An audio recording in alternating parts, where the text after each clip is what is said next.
그동안 이재명 대표의 대장동 비리니 백현동 비리니 하는 식의 비리 때문에 성남 시민의 명예가 훼손됐습니다. 저는 오늘 지금 이 시간에 성남에서 우리가 가장 어렵다고들 하는 성남시정에 왔고 이재명 대표는 서초동의 법정에 있습니다.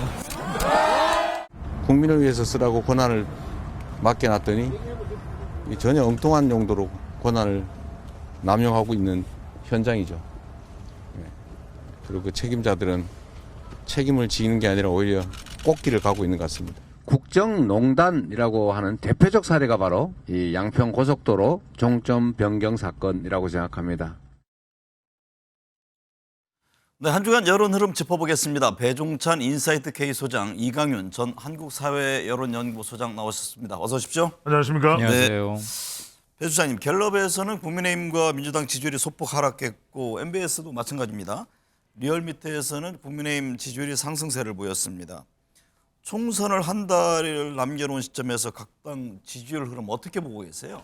네, 두 정당 모두 좀 견고한 지지층을 다지는 가운데 이 공천 파장 여파로 국민의힘은 좀 반사이익을 얻어서 더 올라갔고 민주당은 좀 지지율이 내려가는 그런 추세였습니다만 또 끝자락에 또 국민의힘도 공천 파열음이 좀 나왔고 민주당은 또 공천 여파로부터 조금 회복되는 모습도 보이고 있어서 최근에는 올라가던 국민의힘 지지율이 조금은 좀 제자리 걸음을 하는 상태고 네. 또 민주당 지지율은 내려갔다가 조금 이제 다시 지금 도표를 보면요. 조국혁신당이 7%로 나오는데 앞선 도표 보면 그러면 민주당 지지층에서 그쪽으로 좀 이동한 것으로 봐야 됩니까? 그렇죠. 일단은 조국혁신당의 많은 지지층은 또 민주당 지지층 성격을 가지고 있습니다. 네. 물론 뭐 제3지대의 중도나 또는 무당층에서도 좀 가긴 했지만 대체로 민주당 지지율이 대부분 많이 옮겨간 것으로 볼 수 있습니다. 네. 이강윤 소장님. 네. 지지율을 보면은 조국혁신당 지지율이 제3지대 정당 중에 선두를 달리고 있습니다. 배경은 무엇이라고 보세요? 굉장히 놀라울 정도의 현재까지는 스코어인데요. 민주당이 하락하거나 좀 주춤하는 사이였던 건 맞지 않습니까? 그러는 사이에 굉장히 높았던 정권 심판론의 상당 부분을 조국 신당이 흡수를 한 것 같고요. 네. 조국 개인 팬들이 모인 것도 있을 겁니다. 그리고 열성적인 정치적 팬까지는 아니더라도 이른바 조국 사태 때 너무 심하게 이렇게 몰리고 당했던 거 아니냐에 대한 뭐 동정 여론이랄까 그런 것도 일부 있을 겁니다. 가장 중요한 건 민주당으로 정권 심판론이 제대로 흡수가 되지 않기 때문에 그쪽으로 일부 좀 결집하는 건 확실한 것 같습니다. 네. 배 소장님. 예. 결국 이렇게 같이 논의하는 게 총선 예측을 위한 여론 분석인데요. 총선 투표를 놓고 볼 때 조국 혁신당이 지역구에 후보를 내지 않기로 했기 때문에 민주당과 조국 혁신당 지지율을 합친 숫자를 놓고 여당과 비교를 해야 한다 이런 견해가 나오지 않습니까? 예. 그럴 경우에 야권 지지율이 높거나 팽팽한 경우가 많아서 이번 총선에서 여야 우열을 아직은 점치기가 어렵다 이런 지적인데 그 점에 대해서는 어떤 견해세요? 그러니까 아주 팽팽해졌죠. 최근에 이제 공천 파장이 이제 치명적인 여파가 미쳐지면서 오히려 국민의힘이 좀 앞서 나가는 기세였거든요. 근데 이 기세에서 조국 장관이 등장하면 조국 전 장관이 등장하면서 조국혁신당 대표로 인해서 다시 한동훈 대 이 이재명 구도로 굳어지던 것이 다시 윤석열 대 조국 구도 네. 이게 또 나타납니다. 방금 전에 우리 이강윤 소장님께서 말씀하셨던 대로 정권 심판 성격이 좀 잦아들고 있던 찰나였는데 조국혁신당 대표가 등장하면서 그 부분이 강조되는 거죠. 그래서 이른바 좀 민주당이 오히려 기세를 잡지 못했던 공천 파장이 조국혁신당 대표로 인해서 정권 심판 쪽으로 조금 옮겨가는 구도의 변화가 좀 일부 구도의 있다고 약간의 보시는군요. 변화가 네. 약간의 변화가 일어났다고 볼 수가 있겠죠. 이강윤 수사님 어떻게 보세요? 네. 이 지역구는 어쨌든 간에 조국혁신당은 후보를 내지 않는다. 예. 그러면 이게 전체 파일을 놓고 비교할 때 민주당과 조국혁신당을 합해서 놓고 봐야 되는 것 아니냐. 그랬을 경우에 아직은 구도에 큰 변화를 보기는 어렵다 이런 지적인데. 예, 기본적으로 방금 말씀하신 것에 동의합니다. 조국 신당은 아마 지역구 후보를 거의 안 낼 거예요. 네. 내더라도 민주당 후보의 당선에 영향을 미칠 후보 일단 구인은 아니고요. 앞서 출연에서는 민주당이 뭐 후보를 내지 못하거나 이런 지역에 예. 내겠다는 겁니다. 결국 예. 이제 1대1 구도를 만들겠다는 그렇죠. 그리고 그건 설명이더라고요. 전국 정당 득표율 합에도 영향을 미치니까 그렇긴 할 텐데 네. 지역구에 영향을 거의 안 미친다고 보면 방금 말씀하신 거에 저는 기본적으로 동의를 하고요. 국민의힘이 민주당이 멈칫하거나 약간 하락세를 보이는 와중에 근 1월 중순부터 2월 말까지 한 달 반, 한 6, 7주 사이에 민주당, 국민의힘이 골든 크로스를 만들어낸 것까지는 저는 큰 이견은 없다고 보고요. 네. 그런데 거기에서도 오차범위 밖으로 튀어나가고 있지는 못하고 있다. 그러면서 공천이 마무리되니까 어느 정도 전열이 정비되면서 이제 팽팽한 줄다리기가 본격적으로 시작됐다. 네. 현재는 초접전 상태인데 범위 내에서 국민의힘이 미세하게나마 우세한 것 같다. 이렇게 보는 게 현 단계로는 맞을 것 같고요. 네. 다만 우리가 유념해서 볼 게 총선거는 국회의원 총선거는 전국 254개 지역구에서 벌어지지 않습니까? 네. 10% 차이로 이기나 1% 차이로 이기거나 의석수는 항상 똑같습니다. 그러니까 전국 평균 정당 지지율의 크기의 차이는 의석수에 그대로 연동되는 건 아니다. 네. 이를테면 5%포인트 앞선다고 해서 의석수도 5%포인트 많아지는 것은 절대 아니다. 그 점은 유념해야 될 것 같습니다. 당 지지율과 그 각 지역구의 지지율 흐름은 좀 다를 수가 있다 그렇죠. 이런 지적이신데 네. 어쨌든 2월 들어서 국민의힘 지지율은 상승세를 보였잖아요. 네네. 그 배경은 어떻게 보셨어요? 뭐 공천 파장이라고 봐야 되겠죠. 네. 우리가 이른바 공천이라도 국민의힘은 조용한 공천이라고 해서 그것이 뭐 더 나은, 더 완벽한 공천일까? 그렇다 하더라도 일단은 시끄러운 소음이 일어나는 쪽에 더 부정적인 여론이 형성될 수밖에 없거든요. 네. 그만큼 보도도 많이 됐고 그래서 이 패널로 조사되는 것은 중도층과 무당층의 지지 의사가 어떻게 변화되는 것을 쫓아갈 수 있는 추적해 볼 수 있는 그런 조사 방법입니다. 네. 그렇기 때문에 팽팽하던 그런 두 정당의 지지율이 2월 달에 변화가 있었어요. 국민의힘은 더 올라가고 민주당은 조금 주춤하거나 내려왔다. 이거는 역시 공천의 영향으로 볼 수 있는데 다만 이 조사에는 조국 혁신당의 영향 반영이 안 돼 있습니다. 네. 그래서 정우화 뱅크께서 MBC 코리아 리서치 조사 말씀하시는 거죠? 바로 그 네. 말씀을 드리는 겁니다. 화면에 지금 보셨을 텐데 그 조사 결과를 보면 아직 조국 혁신당의 영향은 반영이 안 되는데 그 네. 조국 혁신당이 얼마만큼이나 민주당이 만회하는데 보탬이 되느냐. 지금 뭐 민주당에서는 보탬이 된다. 조국 혁신당도 이 민주당의 이 지지층을 갉아먹는 것은 아니다라고 이야기를 하지만 그 의견이 좀 다른 분석도 있습니다. 네. 그래서 이건 좀 지켜봐야 될 것 같아요.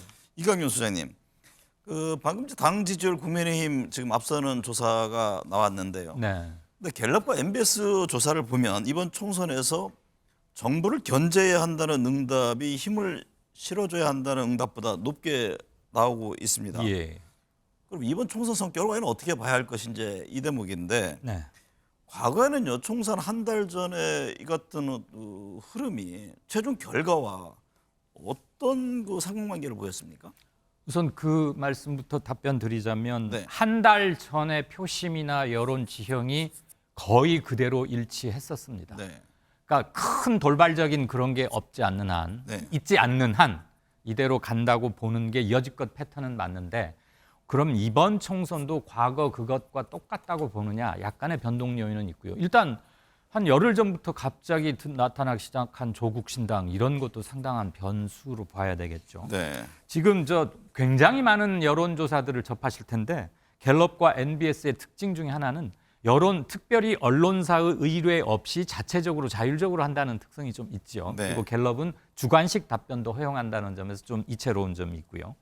정권 심판론 자체가 크게 줄어들거나 없어진 건 아니라고 봅니다. 네. 다만 이게 선거전을 이끌어가는 이슈의 아젠다의 전면에 있었다가 살짝 가려졌던 거죠. 그게 묘하게도 한동훈 비대위원장의 등장과 함께 대통령이 커튼 뒤로 잠시 사라지는 효과, 한동훈이 전면에 나서면서 그러면서 이재명과 윤석열이 구도가 아니라 이재명과 한동훈이 이렇게 대치하는 것처럼 등치되다 보니까 여론전에서는 한동훈이 상당히 좀 성큼성큼 앞서가는 모양새를 네. 보여왔었고요. 네. 그렇지만 이게 근본적으로 없어진 건 아닌데 민주당이 이걸 얼마나 잘 흡수해내느냐. 다시 되살리느냐의 문제인 것 같고, 만일에 민주당이 크게 지거나 또는 뭐 기대하는 만큼 의석을 확보하지 못해서 결과적으로 이번 총선에서 정권 심판론이 효과적으로 해소가 되지 못한다면 최대 60%를 넘나들었던 높았던 정권 심판 열기가 이루어지지 않은 것에 대한 네. 많은 시민들의 정치적 무기력감 뭐 이런 건 상당히 클 자, 것 그럼 이 같습니다. 대목에서요. 지금 당 지지율이 있고, 그렇죠. 이제 방금 말씀하셨듯이 정권 이제 심판론 견제론이 있고, 또 다른 어떤 지표들이 지금 나오고 있지 않습니까? 그러면 총선 결과와 비교했을 때 어떤 지표가 가장 좀 설득 있게 봐야 한다고 보세요? 정당 지지율입니다. 정당 지지율이 이번 총선을 예측하는데 가장 기본적인 지표가 될 수밖에 없고요.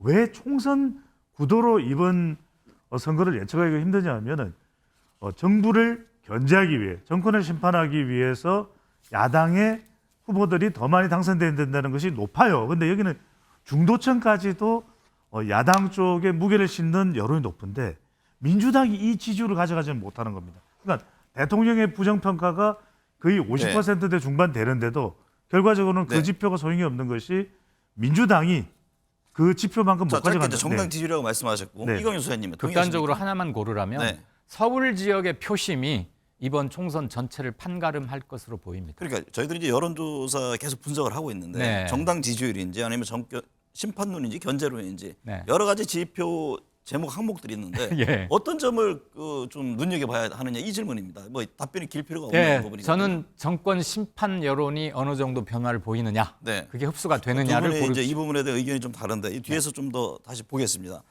배 주장님, 유권자 네. 절반 이상이요 지역구 현역 의원 물갈이를 희망하는 걸로 나타났는데 예. 공천이 마무리되면 결국 이제 지역에서 인물 경쟁이 시작될 거 아닙니까? 그러면 물갈이가 많이 이루어진 정당이 총선에서 또 유리한 겁니까? 그렇지도 않습니다. 네. 그러니까 어떻게 바뀌었냐가 중요한데 결과적으로는 이 공천이 잘 됐다는 것은 이 공천 과정을 통해서 중도층 또 무당층 또 특히 이제 수도권에서의 이 지지율이 더 높아지면서 정당 지지율이 더 올라가야 됩니다. 근데 네. 지금 결과로 볼 때 아직까지 완전히 다 끝난 건 아니지만 민주당의 경우에는 더 물갈이는 됐지만 지지율은 더 내려갔어요. 네. 오히려 국민의힘이 앞서는 결과입니다. 이건 결과적으로 우리가 이 공천 잡음과 관련된 부분이 오히려 긍정적이기보다는 부정적인 경우가 많았다. 그다음에 네. 균형을 보면은 물론 그렇다고 해서 국민의힘도 문제가 없는 건 아닙니다. 그러니까 균형 밸런스죠. 먼저 노이즈고 밸런스 MBA입니다. 밸런스로 보면은 그러니까 친명 일색이었다, 친문 저격이었다 이런 게 이제 또 부담이 될 수밖에 없는 것이고 반대로 국민의힘의 경우에는 윤심 어중이 그래도 더 많이 반영된 조용한 공천이었다. 네. 마지막 A는 뭐냐면 양 당 모두 떼치 할 수밖에 없는 것이 그러면 이번에 여성이나 청년들이 많이 지르면 그렇지가 않아요.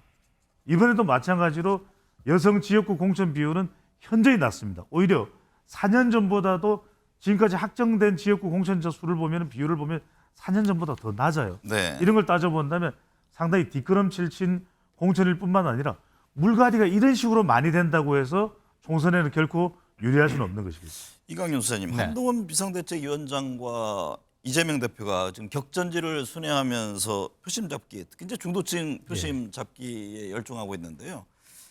한 달 남겨놓은 이 시점에서 중도층의 표심은 지금 어디로 향하고 있습니까?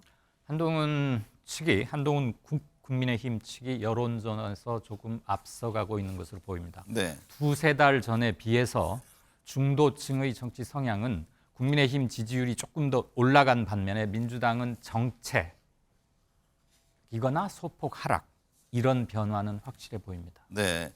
배 수장님, 예. 비례대표 여론조사를 보면 뭐 조사 기관마다 좀 다른 측면이 있습니다만 조국 혁신당 지지율이 15에서 21%까지 나오는 걸로 보여지는데요. 두 자릿수는 굳힌 것으로 보여집니다. 조국 혁신당이 이번 총선에서 어느 정도 영향력을 줄 것으로 보세요? 저는 이번 총선만 놓고 보면 최대 지금 현재의 지표만 놓고 보면요. 이대로 총선까지 이어진다면 최대 수혜 정당은 조국혁신당입니다. 네. 그러니까 이렇게 제3지대에서 두드러질 줄 몰랐다. 그렇다면은 이것 자체가 민주당과 조국혁신당을 합한다면은 국민의힘의 총선 결과와 비슷해지지 않겠냐 이런 예상을 할 수밖에 없거든요. 그렇다면 민주당으로서는 좀 타격을 입는 것이 이 비례 의석수가 좀 줄어들 수 있습니다. 한편에 국민의힘 경우에는 지역구 경쟁력을 잔뜩 살려가던 판에 조국혁신당이 등장하면서 지역구에는 민주당의 우군이 될 수 있습니다. 왜냐하면 지민 비조 지역구는 민주당 비례대표는 조국 이렇게 얘기를 하고 있기 때문에 저는 양쪽 정당에 조금씩 물론 이제 민주당으로 봤을 때는 더 우군으로 해석을 하겠지만 여하튼 결과적으로 봤을 때는 가장 크게 이번 총선에 수혜를 입는 정당이 조국 혁신당일 것으로 보입니다. 네. 이광용 소장님, 제가 또 하나 그 여론조사 지표가 있어서 좀 여쭤보고 싶은데 MBC와 코리아 리서치 이 패널 조사를 보면은 예. 앞서 분석한 당 지지율 변화 추이와는 달리 지역구 투표 의향을 물을 때 각 당 지지율 흐름 큰 변화가 없어 보입니다. 여전히 민주당이 높은 구도가 이어지고 있는데 그동안에 지금 저희가 논의했던 거와는 또 다른 지표를 보여준단 말이죠. 예. 그러니까 지지율, 각 지지율, 지원론이나 견제론이냐.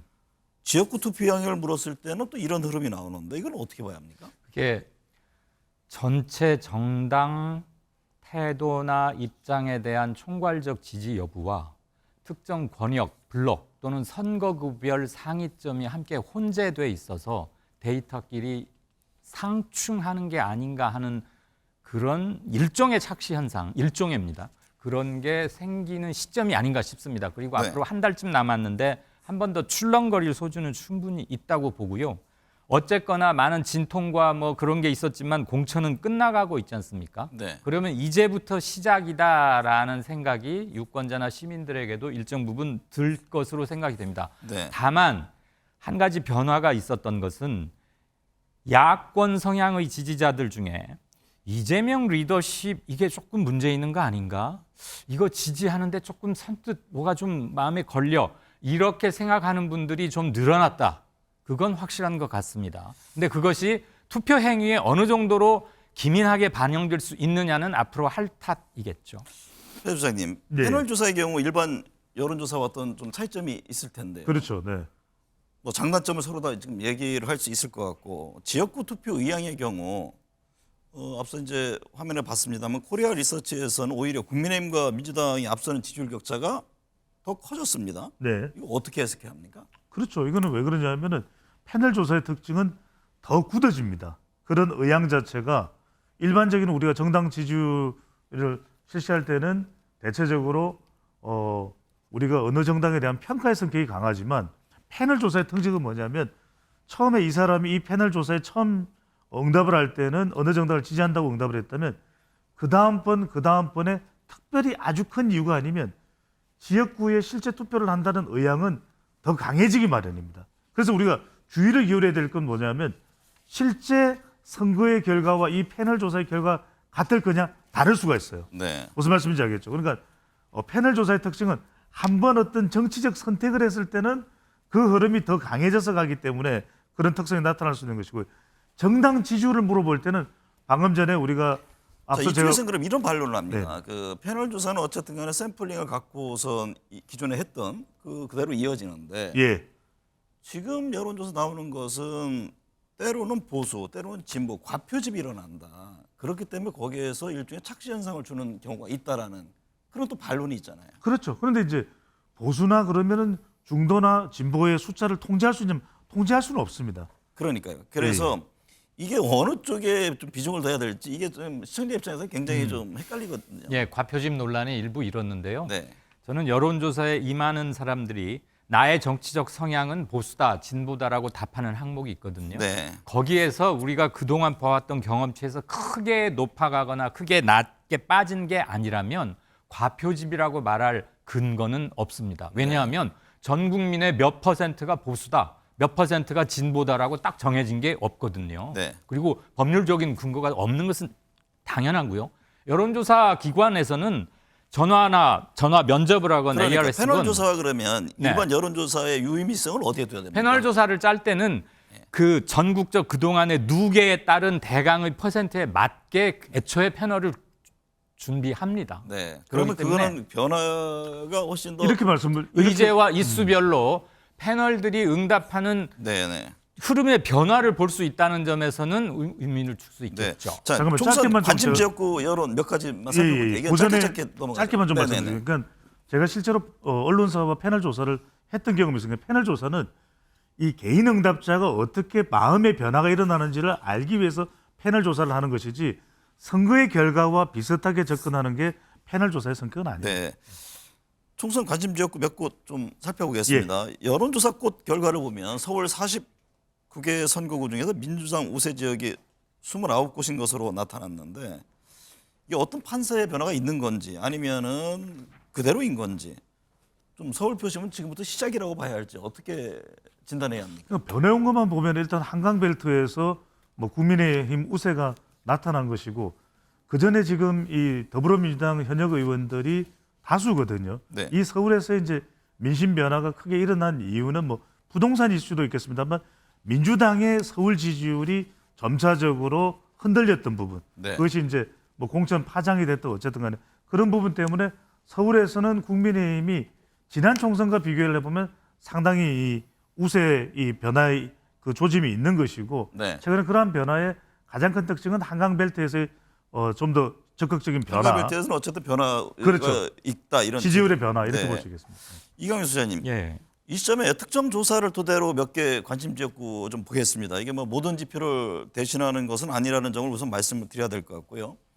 뉴스완과 갤럽이 조사한 마포울 선거구를 보면요. 네.